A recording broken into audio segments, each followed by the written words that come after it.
இப்போ நம்ம numbers and sequences சாப்டரில் எக்ஸசைஸ் 2.7ல் ஃபர்ஸ்ட் ப்ராப்ளம் பார்க்க போகிறோம்ப்பா. ஸோ இந்த கொஷினில் வந்து நிறைய சீக்வன்சஸ் கொடுத்துட்டாங்க. இப்போ இந்த சீக்வன்ஸ் எல்லாம் ஜாமெட்ரிக் ப்ரோக்ரஷனில் இருக்கா இல்லையா சொல்லி கேட்டிருக்காங்க. ஸோ இதுதான் உங்களோட கொஷின். சரி, எப்போவுமே ஒரு ஜாமெட்ரிக் ப்ரோக்ரஷனாக எப்படிப்பா இருக்கும்? அது ஒரு சீக்வன்ஸ் மாதிரி தான் இருக்கும். சீக்வன்ஸ்னால் என்ன? ஒரு செட் ஆஃப் நம்பர்ஸ் தான் இருக்கும். அது எப்படி இருக்குன்னா, ஃபஸ்ட்டு நம்பரோட ஏதோ ஒரு கான்ஸ்டன்ட் வேல்யூவை நீங்கள் மல்டிப்ளை பண்ணால் உங்களுக்கு செகண்ட் நம்பர் கிடைக்கும். இப்போ செகண்ட் நம்பரோட அதே கான்ஸ்டன்ட் வேல்யூவை நீங்கள் மல்டிப்ளை பண்ணால் தேர்ட் நம்பர் கிடைக்கும். இது தேர்ட் நம்பரோட அதே கான்ஸ்டன்ட் வேல்யூ மல்டிப்ளை பண்ணிங்கன்னா உங்களுக்கு ஃபோர்த் நம்பர் கிடைக்கும். ஸோ இந்த மாதிரி தான் உங்களோட சீக்வன்ஸ் இருக்கும். சரி, இந்த கான்ஸ்டன்ட் வேல்யூ தான் நம்ம என்ன சொல்லுவோம்? காமன் ரேஷியோ அப்படின்னு நம்ம சொல்லுவோம். ஸோ அதே மாதிரி ஒரு சீக்வன்ஸ் வந்து ஜிபியில் இருக்கா இல்லையா, ஜாமெட்ரிக் ப்ரோக்ரஷனில் இருக்கா இல்லையா சொல்லி பார்க்கறதுக்கு நம்ம என்ன பண்ணணும்னா, பக்கத்தில் இருக்கிற வேல்யூவை டிவைட் பண்ணும்போது உங்களுக்கு சேம் ஆன்சர் வரணும். ஃபார் எக்ஸாம்பிள், இந்த பக்கத்தில் இருக்கிற வேல்யூவை டிவைட் பண்ணுறதை நம்ம என்ன சொல்லுவோம்னா காமன் ரேஷியோ கண்டுபிடிக்கிறது அப்படின்னு நம்ம சொல்லுவோம். ஃபார் எக்ஸாம்பிள், இதை T1, இதை T2, இதை T3, இதை T4 அப்படின்னு கன்சிடர் பண்ணிட்டீங்கன்னா, நான் T2/T1 பண்ணாலோ இல்லை T3/T2 பண்ணாலோ, இந்த ரெண்டு பக்கத்தில் இருக்க வேல்யூ டிவைட் பண்ணாலோ இல்லை இந்த ரெண்டு பக்கத்தில் இருக்க வேல்யூ டிவைட் பண்ணாலோ உங்களுக்கு சேம் ஆன்சர் வரணும். அப்படி வந்ததுன்னா இந்த சீக்வன்ஸ் வந்து ஜிபியில் இருக்குது அப்படின்னு நம்ம சொல்லலாம். புரிஞ்சுதாப்பா? ஸோ இதே கான்செப்ட் யூஸ் பண்ணி தான் நம்ம இங்கே டெஸ்ட் பண்ண போகிறோம். சரி, இப்போ இந்த சீக்வன்ஸ் கொடுத்துட்டாங்க. ஸோ எடுத்தோடனே நீங்கள் என்ன எழுதுங்க? term 1, term 2, term 3, term 4. எது term 1, எது term 2, எது term 3, எது term 4ன்னு எழுதிக்கோங்க. சரியா? ஸோ இப்போ இந்த சீக்வன்ஸில் வந்து 3 தான் term 1, term 2 வந்து 9, term 3 வந்து 27, term 4 வந்து 81. ஸோ இப்போ என்ன கேட்டிருக்கேன்? ஜிபியில் இருக்கா இல்லையா சொல்லி கேட்டிருக்கேன். அதுக்கு நம்ம என்ன பண்ணணும்? இந்த கண்டிஷன் யூஸ் பண்ணி தான் டெஸ்ட் பண்ணி பார்க்கணும். புரிஞ்சுதாப்பா? ஃபஸ்ட்டு நான் வந்து காமன் ரேஷியோ கண்டுபிடிக்கிறேன். சரி, இந்த நம்பர் டிவைட் பை இந்த நம்பர் பண்ணி பார்க்குறேன். தட் இஸ் T2/T1 பண்ணி பார்க்குறேன். எனக்கு என்ன வருதுன்னு பாருங்கள். 9 divided by 3, 3 1 is 3, 3 3s are 9. என்னோட R வேல்யூ வந்து 3 வருது. ஸோ நெக்ஸ்ட் நான் என்ன பண்ணுறேன்னா, இந்த ரெண்டு நம்பரை நான் டிவைட் பண்ணி பார்க்குறேன். தட் இஸ் T3/T2 பண்ணி பார்க்குறேன். T3யோட வேல்யூ என்ன? 27. T2வோட வேல்யூ என்ன? 9. ஸோ 9 எத்தனை டைம்ஸ் போகும்? 27ல் 3 டைம்ஸ் போகும். ஸோ இப்போ என்னோட R வேல்யூ வந்து 3. ஸோ அப்போ பார்த்தீங்கன்னா சேம் காமன் ரேஷியோ வேல்யூ தான் எனக்கு கிடைக்குது இந்த சீக்வன்ஸில். இந்த சீக்வன்ஸில் எந்த ஒரு பக்கத்தில் இருக்க நம்பரை நான் டிவைட் பண்ணி பார்த்தாலும் எனக்கு காமன் ரேஷியோ சேமாக தான் கிடைக்குது.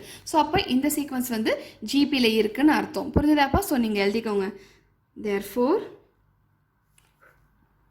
since T2 divided by T1 is equal to T3 divided by T2, the given sequence is in GP. புரிஞ்சுதாப்பா? ஸோ இதான் உங்களோட ஆன்சர். ஸோ இப்போ நம்ம செகண்ட் சப்டிவிஷனுக்குள்ளே போகலாம்ப்பா. ஸோ இந்த செகண்ட் சப்டிவிஷனில் இந்த சீக்வன்ஸ் கொடுத்துட்டாங்க. இப்போ இந்த சீக்வன்ஸ் வந்து ஜிபியில் இருக்கா இல்லையா சொல்லி கேட்டிருக்காங்க. சரியா? ஸோ இப்போ நம்ம என்ன பண்ணணும்? ஃபர்ஸ்ட் ஆஃப் ஆல் நம்ம என்ன பண்ணணும்? கொடுத்துருக்க சீக்வன்ஸில் எது term 1, term 2, term 3ன்னு முதல் எழுதிக்கோங்க. எது term 1? ஃபஸ்ட்டு term தான் term 1. இது term 2, இது term 3, இது term 4 எழுதிக்கோங்க. ஸோ இப்போது ஜிபியில் இருக்கா இல்லையா சொல்லி செக் பண்ணுறதுக்கு நம்ம என்ன பண்ணணும்? காமன் ரேஷியோ கண்டுபிடிச்சி பார்க்கணும். பக்கத்தில் நம்பரை டிவைட் பண்ணால் சேம் வேல்யூ வருதான்னு சொல்லி நம்ம பார்க்கணும். புரிஞ்சுதாப்பா? இட் மீன்ஸ் என்ன? நம்ம R கண்டுபிடிச்சி பார்க்கணும். R கண்டுபிடிக்கிறது என்னென்னா பக்கத்தில் வேல்யூ டிவைட் பண்ணி பார்க்குறது. ஸோ ஃபஸ்ட்டு நான் வந்து இந்த ரெண்டு வேல்யூ டிவைட் பண்ணி பார்க்குறேன். That is T2 divided by T1 பண்ணி பார்க்குறேன். T2வோட வேல்யூ என்ன தெரியும்? நமக்கு 44 தெரியும். டிவைட் பை T1ஓட வேல்யூ என்ன தெரியும்? 4ன்னு தெரியும். இப்போ ரெண்டுத்தையும் டிவைட் பண்ணுங்கள். 4 1 is 4, 4 1 is 4, 4 1 is 4. ஸோ உங்கள் ஆரோட வேல்யூ வந்து 11 கிடச்சிருக்கு. ஸோ நெக்ஸ்ட் நான் வந்து இந்த ரெண்டு வேல்யூ இங்கே பக்கத்தில் இருக்க வேல்யூ டிவைட் பண்ணி பார்க்குறேன். தட் இஸ் T3/T2 பண்ணி பார்க்குறேன். சரியா? இப்போ T3யோட வேல்யூ என்னது? 444 டிவைடட் பை T2வோட வேல்யூ என்ன? 44. சரி, இப்போ ரெண்டுத்தையும் டிவைட் பண்ணி பாருங்கள்.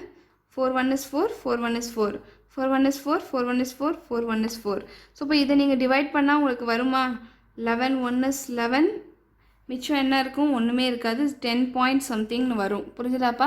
தட் இஸ் 11 டிவைடட் பை 11 இருக்குது. ஸோ உங்களோட காமன் ரேஷியோ இங்கே சேமாக இருக்கா? இல்லை, டிஃப்ரெண்ட் காமன் ரேஷியோ இருக்குது. ஸோ அப்படின்னா என்ன அர்த்தம்? கொடுத்துருக்க சீக்வன்ஸ் வந்து ஜிபியில் இல்லை அப்படின்னு அர்த்தம். புரிஞ்சுதாப்பா? ஸோ இதை நீங்கள் டிவைட் பண்ணி பார்த்தாலும் உங்களுக்கு 10 point something தான்ப்பா வரும். 10 point somethingகும் 11ம் சேம் வேல்யூவாக கிடையாது. ஸோ அதனால் இந்த சீக்வன்ஸ் வந்து ஜிபியில் இல்லைன்னு அர்த்தம். ஏன்னா நம்மளோட காமன் ரேஷியோ வந்து சேமாக இல்லை. பக்கத்தில் இருக்க நம்பரை டிவைட் பண்ணும்போது உங்களுக்கு சேம் காமன் ரேஷியோ கிடைக்கல. ஸோ எழுதிக்கோங்க.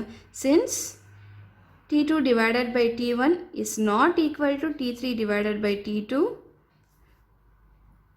the above sequence is not in GP. புரிஞ்சுதாப்பா? ஸோ இதுதான் உங்களோட ஆன்சர்.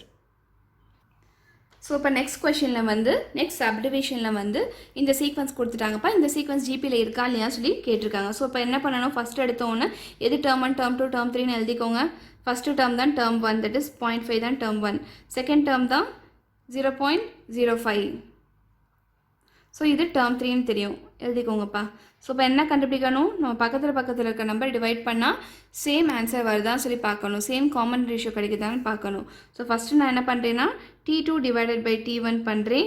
இப்போ T2 வேல்யூ என்ன தெரியும், 0.05 டிவைடட் பை T1 வேல்யூ என்ன தெரியும், 0.5. ஸோ இப்போ எனக்கு என்ன வரும் சொல்லி பாருங்கள்.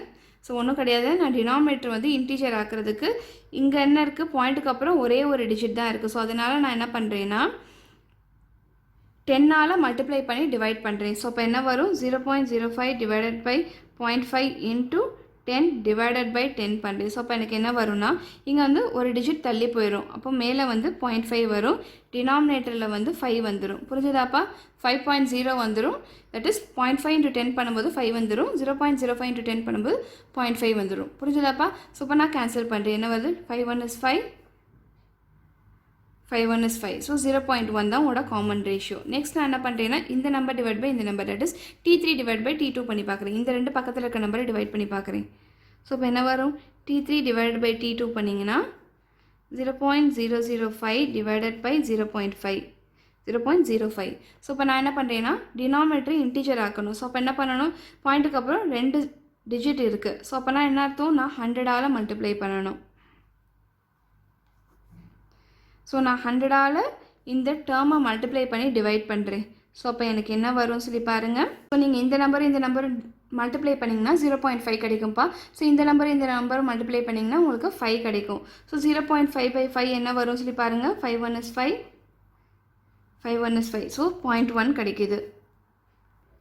ஸோ இங்கே நமக்கு காமன் ரேஷியோ சேம் வேல்யூ தான் கிடச்சிருக்கு. ஸோ இதுலேருந்து என்ன தெரியுது, இந்த சீக்வன்ஸ் வந்து ஜிபியில் இருக்குன்னு தெரியுது. சரியா? பக்கத்தில் இருக்க நம்பரை டிவைட் பண்ணும்போது உங்களுக்கு சேம் ஆர் வேல்யூ கிடைச்சா, சேம் ஆன்சர் கிடைச்சா அந்த சீக்வன்ஸ் வந்து ஜிபியில் இருக்குன்னு அர்த்தம். ஸோ எழுதிக்கோங்க. Therefore, since T2 divided by T1 is equal to T3 divided by T2, the given sequence is in GP. புரிஞ்சுதாப்பா? இப்போ நம்ம நெக்ஸ்ட் சப்டிவிஷன் 4th ஒன் பார்க்க போகிறோம்ப்பா. ஸோ 4th சப்டிவிஷனில் இந்த சீக்வன்ஸ் கொடுத்துட்டாங்க. இப்போ இந்த சீக்வன்ஸ் வந்து ஜிபியில் இருக்கா இல்லையா சொல்லி கேட்டிருக்காங்க. ஸோ ஆஸ் யூஷுவல் இந்த மாதிரி சீக்வன்ஸ் கொடுத்துட்டாவே நீங்கள் என்ன பண்ணணும், first term, second term, third term என்னென்னு எடுத்து எழுதிக்கணும். ஸோ நான் இங்கே வந்து டேர்ம் 1 வந்து 1/3ன்னு எழுதிட்டேன், டேர்ம் 2 வந்து 1/6ன்னு எழுதிட்டேன், டேர்ம் 3 வந்து 1/12 அப்படின்னு நான் எழுதிட்டேன். சரியா? ஸோ இப்போ நம்ம என்ன கண்டுபிடிக்கணும், காமன் ரேஷியோ கண்டுபிடிக்கணும். காமன் ரேஷியோன்னா என்னது, பக்கத்தில் இருக்க நம்பரை டிவைட் பண்ணி பார்த்து சேம் ஆன்சர் வருதான்னு சொல்லி பார்க்கணும். சேம் ஆன்சர் வந்து அது ஜிபியில் இருக்குன்னு அர்த்தம், கொடுத்துருக்க சீக்வன்ஸ் வந்து ஜிபியில் இருக்குன்னு அர்த்தம். ஸோ ஃபஸ்ட் நான் என்ன பண்ணுறேன்னா T2 டிவைட் பை T1 பண்ணுறேன். ஸோ அப்போ என்ன வருதுன்னு பாருங்கள், 1/6 டிவைட் பை 1/3. ஸோ இப்போ இந்த 1/3 வந்து நம்ம நியூமரேட்டருக்கு கொண்டு போனால் என்ன வரும், 1/6 இன்ட்டு 3/1 அப்படின்னு வரும். ஸோ இப்போ நம்ம இங்கே கேன்சல் பண்ணலாமா, 3 1s are 3, 3 2s are 6. So உங்களோட ஆர் வேல்யூ என்ன வருது, 1/2 வருது. நெக்ஸ்ட் நம்ம என்ன பண்ணுறோன்னா இந்த ரெண்டு வேல்யூ டிவைட் பண்ணி பார்க்க போகிறோம். சரியா? That is T3 divide by T2 பண்ணி பார்க்க போகிறோம். ஸோ T3யோட வேல்யூ நமக்கு தெரியும் 1/12, T2வோட வேல்யூ என்னது 1/6. சரியா? ஸோ இப்போ இந்த டேர்மை வந்து நம்ம நியூமரேட்டரில் கொண்டு போனால் என்ன வரும், 1/12 into 6 divided by 1. So 6 1 is 6, 6 2s are 12. So உங்களோட ஆர் வேல்யூ இங்கே என்ன இருக்குது, 1/2 இருக்குது. ஸோ இப்போ இங்கே பாருங்கள், இங்கே ஆர் வேல்யூ இந்த ஆர் வேல்யூ சேமாக இருக்குது. அப்படின்னா என்ன அர்த்தம், இந்த நம்பர் வந்து இந்த நம்பரால் டிவைட் பண்ணும்போது சரி, இந்த நம்பர் வந்து இந்த நம்பரால் டிவைட் பண்ணும்போது சரி, சேம் ஆன்சர் வருது. ஸோ இப்போ கொடுத்துருக்க சீக்வன்ஸ் வந்து ஜிபியில் இருக்குன்னு அர்த்தம். ஸோ எழுதிக்கோங்க. Therefore, since T2 divided by T1 is equal to T3 divided by T2, the given sequence is in GP.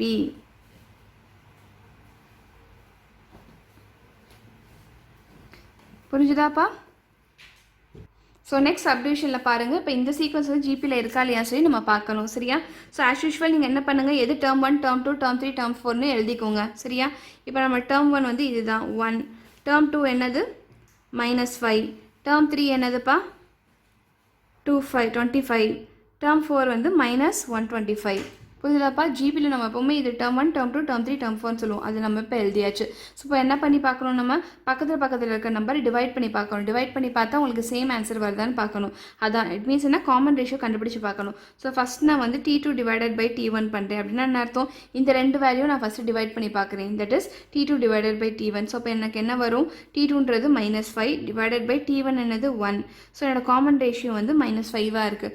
Next நான் என்ன பண்ணி பார்க்க போகிறேன்னா இந்த ரெண்டு வேல்யூ டிவைட் பண்ணி பார்க்க போகிறேன். சரியா? That is T3 divided by T2 பண்ணி பார்க்க போகிறேன்.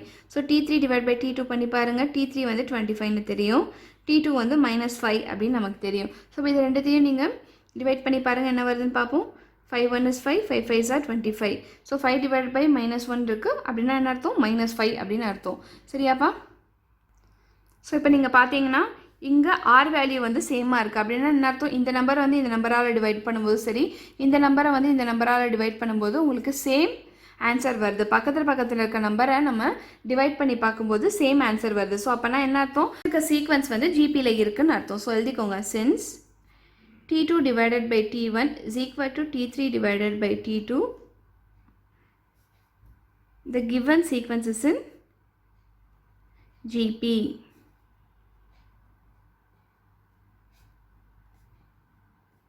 புரிஞ்சுதாப்பா?